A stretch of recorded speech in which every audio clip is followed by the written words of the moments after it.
A lot of people, I think, are scared, even in their late 20s, to get started just because there can be some risk involved with it. So that's how I developed how to learn how to do that, which now is becoming our biggest lead source just because of how cheap it is and how effective it is. Want to meet a 21-year-old bringing in over $700,000 a year on very little ad spend? Dawson Skorcheski is going to share how he started investing in real estate part-time, only working 1 hour a day while he was going to school and playing college baseball. He's going to share his favorite strategies, his first deal that got him started, and how he will do close to 100 deals this year.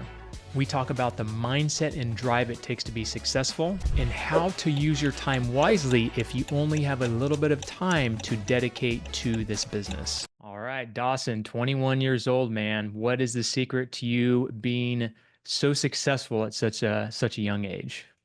It's nothing. I wouldn't say that I'm extraordinary by any means. Came from a very normal family, came from a very normal background. I don't have a crazy story at all. I think it's just the ability to commit to something, right? I think a lot of people just they dabble into different things here and there, woman in the red dress type things and shiny object syndrome, but they never commit to one thing. And I think that's what got me here today, was just committing to one dialed in thing that got us where we are today. So Cool. And tell us how you got started in the business.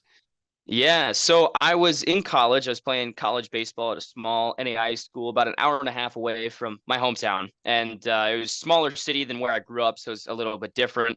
And so I was studying accounting, and there was kind of some different people that came into class that day who were accountants. They're like, man, yeah, if you work really hard and you move up in the company, you can make $50,000 after 5 years of working with the company. And I'm like, that's ridiculous, right? So I'm like, that's just not who I am. That's not which is fine. But for me, that just wasn't what I wanted to do. So I just ended up trying to figure out different side hustles because I was couch flipping at the time, actually, with like Brian Pineda style and all that stuff.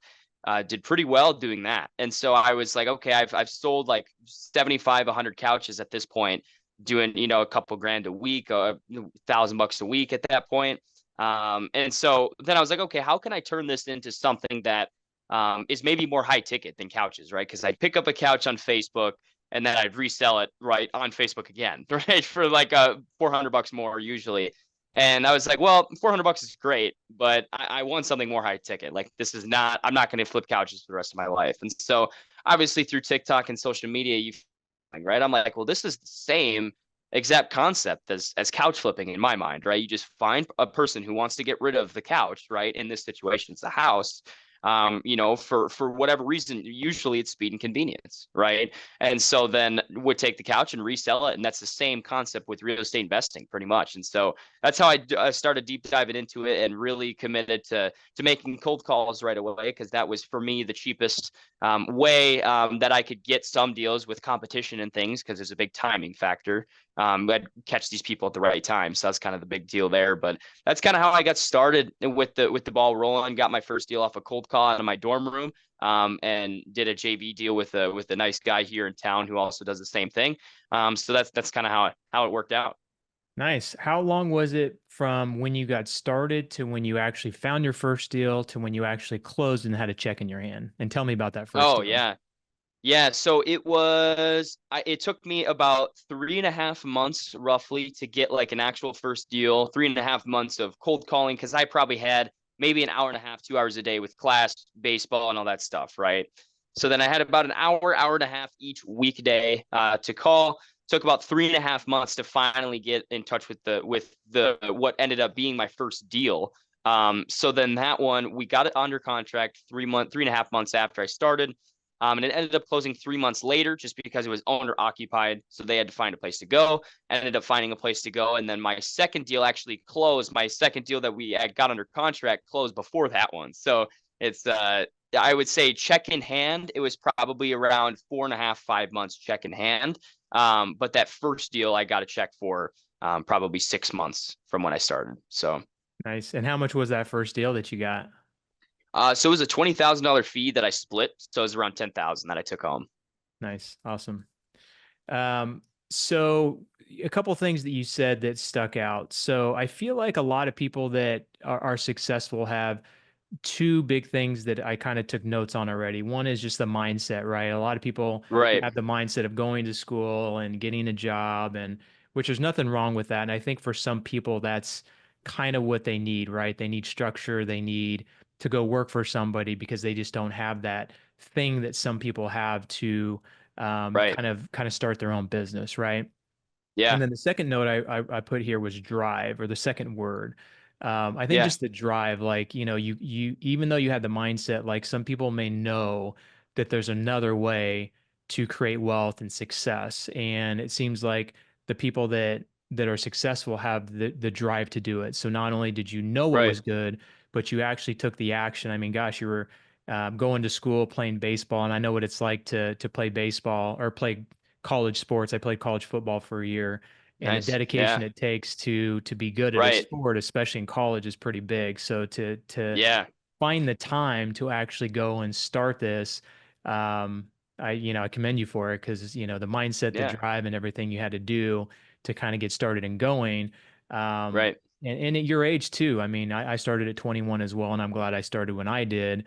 And a Right. lot of people, I think, are scared at 21, 22, even in their late 20s to get started, just because there Right. can be some risk involved with it. Right. So tell me about the business now. From my notes here, it looks like you did $700,000 in assignment fees. I don't know if that was last year or within the last 12 months, but to do that at your age with a very small ad spend, which it sounds like you're not spending a lot of money, kind of Hmm. tell us about that, how you've been able to, at a young age, busy with school and sports, been able Right. to scale up your business to that level so quickly. Want to get motivated sellers that nobody knows about? Introducing 10x TV. If you want to create credibility in your market, find deals that nobody else knows about, and crush your competition, you need to check into TV commercials. It is the new buzz in the real estate investing industry since we introduced it several years ago. I've been using TV commercials myself for the last 12 years, and it's absolutely crushed it. So if you want to learn how to get on TV and to do something that little to no people are doing right now, go to claimmymarket.com. Again, that's claimmymarket.com. We usually only work with 2 investors per market, so if you're interested, reach out to us and book a call to see if you can claim your market before anybody else does. Now back to the show. No, yeah, absolutely. I think it's a big factor of it was just using your time wisely, right? I think when I did have that hour and a half a day, right, I knew that I had to spend that hour doing something that was going to push me forward, right? So with kind of how the business sets it up is we obviously have all of our marketing channels that are coming through. And yes, the 700,000 is in the last 12 months. And that does include assignment fees and fix and flips, right? So we're probably flipping around 1 in every 10. So the very bare bones, the very cosmetic, the very 1 week in and out, very easy flips. We don't take on anything that needs extended renovation just because we like to have quick turnarounds. But yeah, so I guess kind of how it compounded was, I got that first deal, cold calling, spending the only time that I really had. You just got to make do with what you got, right? And so then that turned into that one deal, and then I ended up not going back to school that year. So then, or the next year, so then I had the whole summer to kind of start compiling things, and I spent pretty much the entire summer just cold calling all day for 8 hours a day, and would end up going on to cold call on a dialer for the next year roughly, which is crazy. But it was one of those things where I started out with cold calling just because that was my way of, like I mentioned before, of just getting deals while still being able to beat your competition, just because there's that timing ability. Because there's going to be people who are always going to be able to outspend you. There's going to be people who are always going to get to things before you do with the right data, right? So at the time, I'm like, cold calling the apps and blanketing my market is probably the best way to go right now. So then did probably 3 to 5 deals right away, doing that in the next coming year right after I did that first deal. So the rest of the 8 months probably did 3 to 5 deals that year. And then what ended up happening was like, okay, I've done cold calling for a long time, it's working. How can I delegate this? So kind of what happened was then I started I hired 2 VAs, right? So I hired the 2 VAs, right, starting out, delegated pretty much everything I had to do. So now I'm like, okay, now I have time on my hands. So we have cold callers going, and I'm still getting leads. I'm still doing everything. They're very well trained. so now what else is new for me, right? What else is next? Because now I need to use my time to get more marketing sources so that way we're still compiling deals. And that's when I came across organic SEO, which now is becoming our biggest lead source, just because of how cheap it is and how effective it is. And so that's how I developed how to learn how to do that. So fast forward, 6 months after that, I ended up figuring out how to get our website ranked for, high motivating keywords, like sell my house fast, cash home buyers, in our specific city. And it ended up doing very, very well. Because that was just kind of the whole idea. I'm like, well, I do the outbound, I have the texting campaigns going, I have the cold calling, but what is an inbound lead source that I could actually, without spending thousands that I didn't have, right? To get some of these deals. And so that was organic SEO for me. And so that's kind of what happened. Was then I developed the website, then I had the cold callers. Then it kind of transitioned into pre-foreclosures. So I got big into pre-foreclosures and getting close with our local pre-foreclosure foreclosure attorney office here in town. And that's where we were getting access to data for who were going into foreclosure in that pre-foreclosure stage before it was launched publicly, right? So that was a big deal for us because we knew how to, get this data and also convert it at the same time. Because I think that's a big mistake with pre-foreclosures that a lot of people see is they assume that these people have never thought about selling their house before. It's like they all trust me, if they would not be in foreclosure if they wanted, if they would have sold their house by now if they didn't want to keep it, right? So we just figured out a kind of a good way to also make a win-win situation for everybody. And so more of a helping hand instead of acting like you have the gold nugget was kind of the thing there, with pre-foreclosures. So kind of combining all of that stuff, pre-foreclosures, the website, the cold callers, and all that stuff. And now we transitioned once we started getting fix and flips, and we made a deal with all of the cash buyers that we had, to put bandit signs out in front of all of the deals that we do locally, since we do only deals local in our area. And so we put bandit signs in front of all the wholesale deals we do and all the flips that we do. And surprisingly enough, a bright yellow, ugly bandit sign that says I buy houses and the phone number and nothing else. I tell you what, we probably do 5 to 10 deals a year just from that. It's shocking what it can do, but overall, to kind of land this plane here, it's one of those things with marketing that we were able to do all that stuff, but at a very lean cost per month of what we were paying to do all of this. So I mean, we spend roughly $3,000 a month with everything, with all of our marketing and everything to get these leads that we do. And I think it was just the idea of starting on one marketing source, figuring it out, delegating it, and then kind of setting up an automation for it, and then going on to the next one and just constantly building from there. Nice. That's smart. A lot of Yeah. people will throw like 10 irons in the fire and try and do 10 different Right. things at once and not do any of them well. So that's very Right. smart, getting one down pat and then start adding Mhm. other things. Yeah. So obviously you're early in your journey. What are some lessons you've learned in the first, year and a half or so since you've been doing this, or maybe almost 2 years, that you feel like people should know about when they start their real estate journey? No, yeah, great question. I think the first thing that I definitely would say to anyone, is you don't have to be prepared for everything. You don't have to know everything about what is going to happen with this, that, whatever. When I did my first deal, I didn't know even what a purchase agreement, any of it meant. I didn't know anything. That's where you find JV partners. You can leverage people to get help, right away, which is what I would recommend for every newbie out there.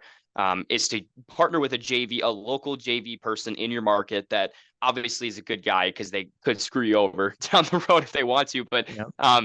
somebody who's a good guy who's willing to take some time to help you, benefited me a ton. And so I guess the biggest lesson I've learned is you don't need buyers right away, and you don't need to know paperwork. You don't need to know how to transact, because the way that I've kind of always gone about wholesaling and flipping is this is a marketing and sales type of business. At the end of the day, if you have a motivated seller, you will have no problem getting rid of it. I promise. Like, if it's a real deal, you will have no issue finding somebody who's going to buy it. I promise. Like, it might even, if it's a good enough deal, all it takes is usually one phone call to the right person, and that's it. And so that's what I'd recommend to every newbie, and even people who have been in this industry for a while, is going into these things, when you're trying out new marketing methods or you're brand new, you don't need to know everything about it. Just start it, and you'll figure it out along the way. So Yeah, that's the biggest thing when I talk to people about investing in real estate. They're like, "Oh man, I'd love to Yeah. invest in real estate, but I just don't have the money," and that's Right. a lot of people's mindset.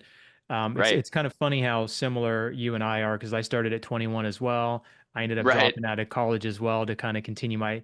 I was further in it. I think I only had 9 hours left to graduate before I ended up dropping out of college. But Right. I actually told myself I would go back. I just never did. So I didn't technically drop out. I just paused and just didn't go back.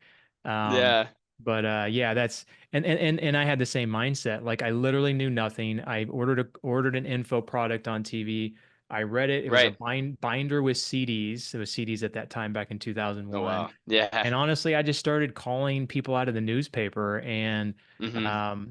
agents and motivated sellers. At that point, you couldn't tell if they were motivated or not, but I just call out in the newspaper. And that's actually Right. how I found my first deal. I called, an agent answered, said, "Yep, I've got this deal. It's a fixer-upper."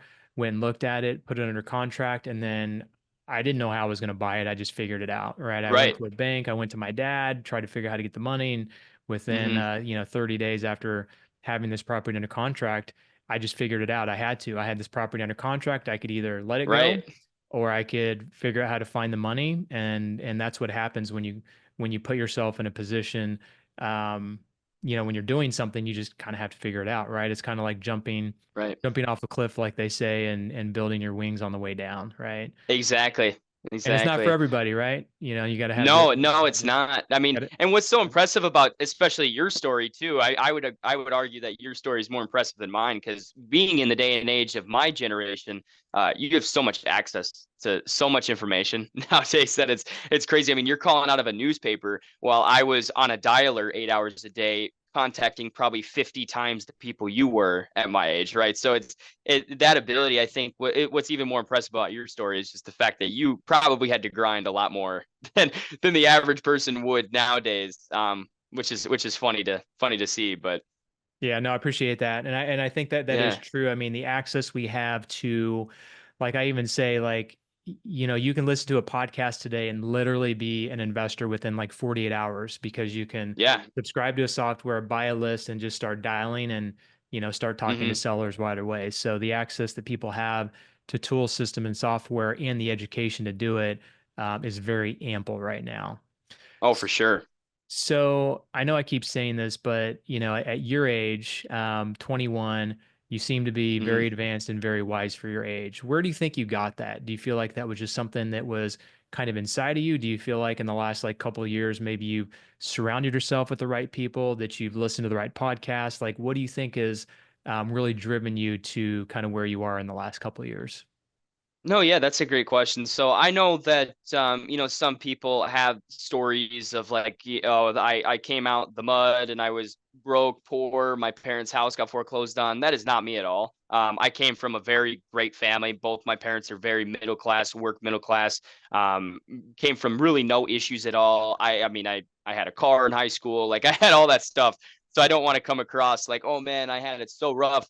That's how I came out the mud, like a lot of these people you'll see. But I'm very, very typical. But it was more so, I think I had great parents to look up to as a kid who they did work very hard. And so for me, especially my dad, who worked very long hours, got up very early in the morning, things like that, I would see that as a kid, and I just thought that was normal, right? And so it was, come to find out when I got older that a lot of these parents, and other role models, they don't necessarily do what my parents did, right? And so they worked very hard, and so I had that growing up as well. But then, yeah, I mean, it was a part of me where just kind of throughout my life, I always had something where I just hated being the guy who was unprepared. I hated being the guy who wasn't couldn't put his full potential out there. So especially when I was playing baseball as a younger kid, I was never the best player. I was always very small. I was undersized.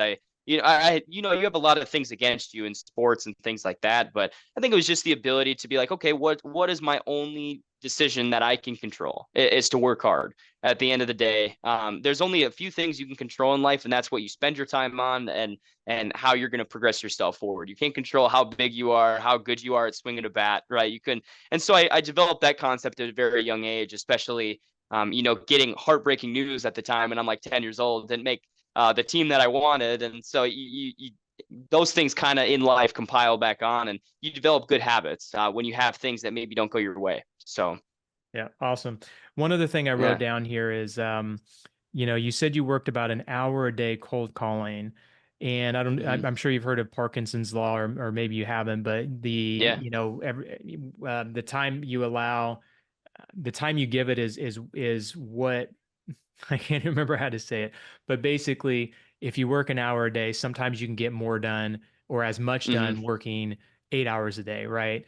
Right. So, working very smart and efficiently with the time that you had. Because I bet if you had 8 hours in a day, that you may not have gotten done, and maybe you would have gotten more done, but taking that 8 hour day that usually people work and condensing it 1 hour, you probably had to take that 1 hour and be very smart with it, right? You had to condense Yeah. pretty much a whole workday into 1 hour.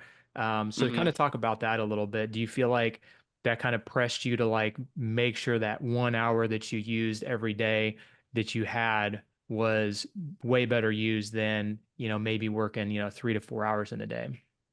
Oh yeah, 100%. I can say without a doubt that Parkinson's law naturally, before I knew what even was at the time, that I only had that hour. So what I started out was hand dialing, right? I was hand dialing from my cell phone, and you come soon to find out, oh, people don't answer the phone from a random number sometimes, right? And so then I realized I'm like, okay, then I'm going to go to the Google Voice number, because I was like, okay, well, I looked up on YouTube, what's a free way I can dial faster, right? You can do the Google Voice number. You just copy and paste the numbers from a prop stream list I had at the time, right? This is too slow. I'm talking to maybe one or two people in this hour that I'm spending dialing. I'm spending more time dialing than actually talking to people. So with having only that hour, that's when I discovered what an automatic dialer was. When I came across what an automatic dialer was, I was like, holy smokes, like this is insane, right? So then I basically spent all my time trying to figure out, okay, how can I get this dialer locked in, so I all I need to do is press a button, start running phone calls, and that's it. Like, I don't even need to dial anything like that. And that was a huge game changer, just because of the fact that I only had an hour. I don't know if I would have discovered an automatic dialer if I had 8 hours in the day, to be honest. Yeah, there you go. Awesome. Love it. Love Hmm. it. Yeah. Um, who do you look up to? Like, who are your mentors? Like, obviously, getting into this business, you typically see people that are doing certain things, and you kind of maybe Right. get motivated by, listening to podcasts or kind of seeing things out there. Do you have anybody that you kind of look up to that you say, hey, I kind of want to model this? Maybe someone you don't know, and is there any mentor in your life that you have, besides your dad, maybe, that kind of helps you kind of along this path of getting into business? Yeah, absolutely. I definitely have people I look up to. I'm lucky enough being in an area, in a metro area, that it's roughly 275,000 people here. So it's nothing too crazy, and so it's a lot easier to get access to very high level people who live around here. So usually once a month, we have this group that we meet with in town here. At one of the guy who hosts at his office space, and these are very high net worth individuals that I luckily am able to be in this room. Definitely not because of my net worth. It's because of just me having the work ethic to get in there. That's for sure. But no, and that's a big thing too, is because I'm seeing a lot what these guys are doing, as far as with their business. Not so much necessarily what they're physically doing with their business, but more so how they think about it. Right, is a big thing too.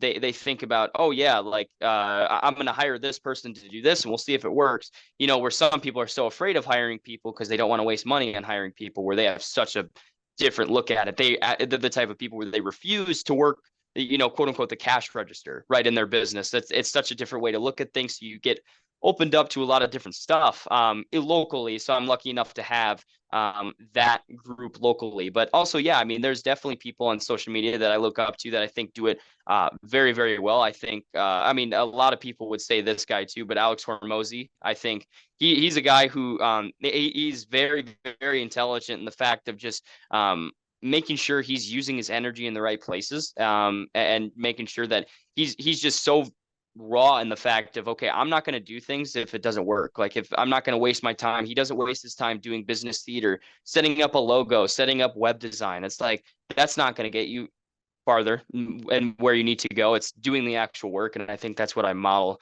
so much about him. But and lastly, definitely a guy I look up to in the pre-foreclosure space and in the real estate space is Michael Frankie. I'm not sure if you're familiar with who he is, Yeah. but he's a Kansas City guy.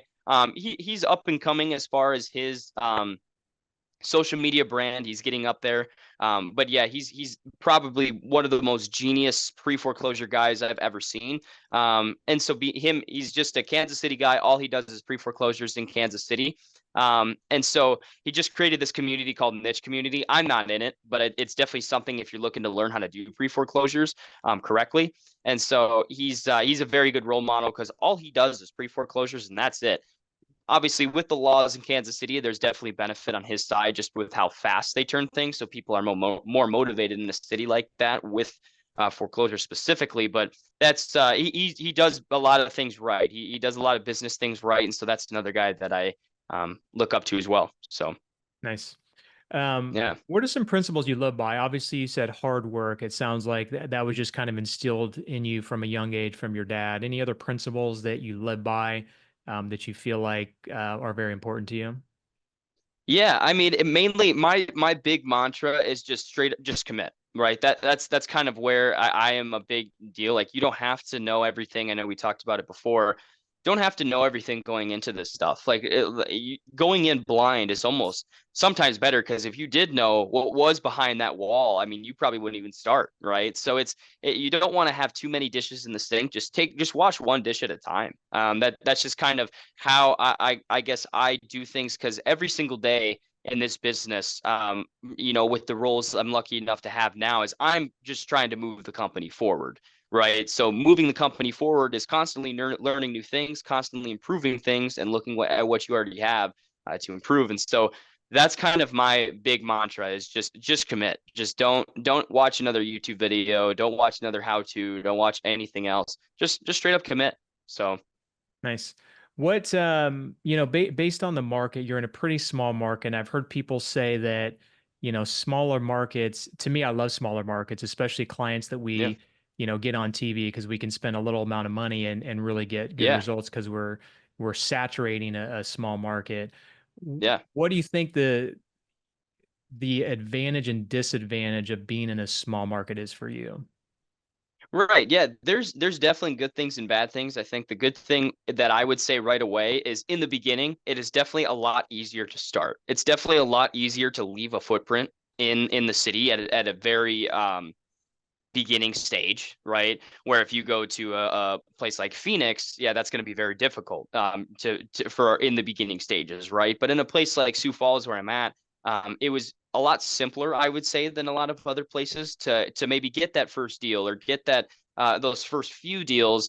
So then that way you meet the right people and kind of compound on top of that. But I think definitely that was a huge advantage because you get a lot more access to a lot more people a lot easier. But the disadvantage I would definitely say is definitely deal flow because in a small city like this is the Sioux Falls is a very niche city that there's not really much around it. Like the closest thing that's bigger is about northeast 4 hours is Minneapolis. That's about the closest thing that and right after that it's kind of us right around for the next statewide almost pretty much. So that's where deal flow can come into things where it's like okay you kind of get capped after a while when you do so many deals like this year we'll do roughly we're going to hit that 90 to 100 deals mark this year which is shocking when people hear that in such a smaller area but when you do leave a good footprint and kind of saturate your market it kind of happens naturally but I think for one thing is you do kind of cap yourself as far as like okay with all these marketing methods, I'm only willing to spend this much a month on marketing. You're capping yourself for sure as far as deal flow. But honestly, that could be anywhere. But I know things need to go a lot longer. That's why the flipping came up and things like that. Because sometimes these home run assignments aren't showing up every day. So you got to flip some things. You got to kind of adjust, right? That's kind of the only disadvantage. Yep, cool. Mhm. What's the next thing for you? Do you have any big goals? Do you have things you're looking to implement? Like what is the next, I don't know, 12 to 24 months look to you based on just like new things that you're wanting to add? No, yeah, absolutely. So pretty much kind of my next venture, I suppose, because with the real estate company, like I kind of mentioned, with our marketing spend and with how we run the business, we had kind of two options. Well, we can start another business in the same realm, or we can just duplicate what we did here and do it in another city. And we kind of decided to just leave what we have here as far as the real estate investing side, just because of how we do things here. It's almost that we would have better results just doing real estate investing just here than trying to duplicate in these other cities, just because we know every street like the back of our hand here, right? And so it's easier to just capitalize and triple down on this city and start something else. So that thing for us was the fact that I did learn organic SEO. It kind of turned into something where we started an SEO agency kind of unnaturally, right? So specifically in the real estate investor niche too, it's something where we now do websites for other clients across the country. I mean, we have clients who all do well in Oklahoma City, Tampa, San Antonio, and all these very large markets that we were able to get access to. With a lot of other social media branding and things like that, with other podcasts I was on, unnaturally, yeah, people were like, "Hey, like this website idea is very cool. I definitely want to try and see if I can implement it in my market. Would you do the website for me?" And I was like, sure, let's try this out. It ended up being something that is we enjoy doing it, and it's definitely scaling, and it's a lot easier to scale than maybe trying to copy and paste what we did here in another city. So that's kind of our next couple of years is focusing on our website clients for all different real estate investors across the country. So Yeah, that's kind of what happened with TV with me. We had success with TV for many years, and someone just kind of pushed me to start helping yeah, other people. And so I reached out to, I think it was like eight investors I knew that would probably do well on TV if it worked in their market, and it popped yeah, off. And I think we're still 4 years later. I think we still have most of them on board with us, and just kind of right, evolved into a new business. But exactly, one thing I do want to say with going into other markets. I've seen many people go into second markets.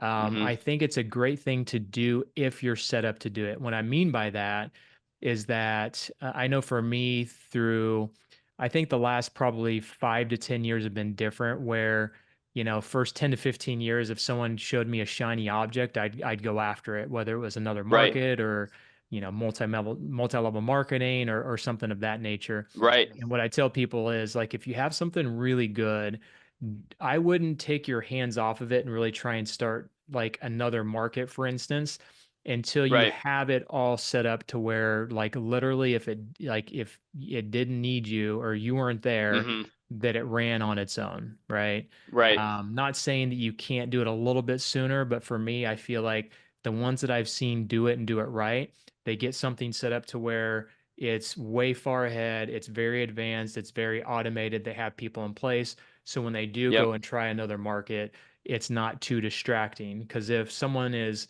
managing the business and looking at properties and really deep in their business and then they take that time and go somewhere else, if this right, works, then that may not matter taking that time away. But sometimes it takes a while for this other thing to work. And if this other thing starts going down, it can hmm, really affect everything. So just kind right, of a bit of advice for anybody who's listening and just kind of my 2 cents for you if you just do decide to go into absolutely. other markets. Yeah, and for me, it's something where we aren't against the fact of going into another market. It's just I think for our model, it was a decision. Okay, you can work hard to build one of two things, and obviously it's going to take some hard work. And we were just kind of at the point to add more of a spend per month, to add employees and things like that, to then do it. What's the upside for each one? So does that mean we never will go to a second market? No. There we may, but for right now, that's just kind of the route we took. So Yeah, and another thing is like to think about is, if you're wholesaling houses and you're only doing 1 out of 10, you're taking down, instead of going to hmm, another market and start wholesaling, why don't you figure out how to take some of those properties down, maybe make more right, money on those flips so you don't have to do as many transactions, or keep a lot of those properties so you're actually right, building wealth. That's one of the things yeah, we're doing right now. We're keeping anywhere from about 3 to 5 properties we're flipping, keeping them in our portfolio, and it's just oh adding nice, a ton of net worth to the hmm, business. Not only that, but it's saving a lot of money on taxes for the other things that we're doing as well. So right. there's definitely ways to optimize the business in a different way if you're not, scattering yourself too thin. Absolutely. Absolutely. No, I 100% agree. Yep. All right, cool. Well, let's start wrapping up, man. This has been awesome. Yeah. Yeah. So I guess kind of wrapping up. Is there anything else that you feel like we haven't covered that you feel like people should either know about you or know about kind of the things that you've done that would kind of help them in their journey? Yeah, absolutely. So I guess with kind of how we all do things, I know that obviously there is the controversy of, oh, should I do nationwide wholesaling? Should I do local wholesaling? Whatever works for you.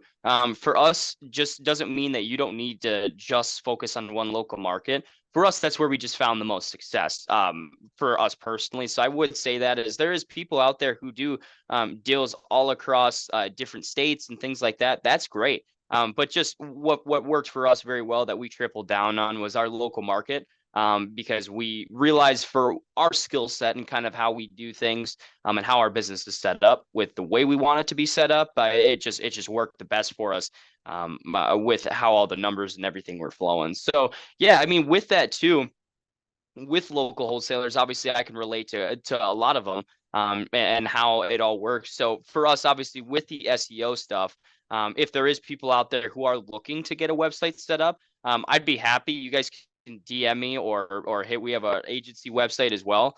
You guys can happy to be hop on a call with me to if you would like to do it. It's something where I would recommend as far as the website stuff.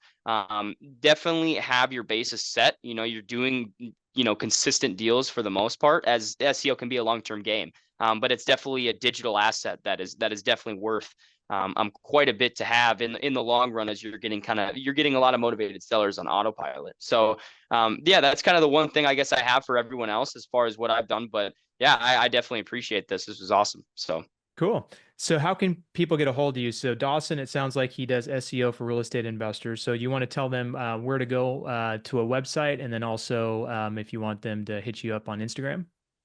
yeah, absolutely. So our agency website is houseflipseo.com.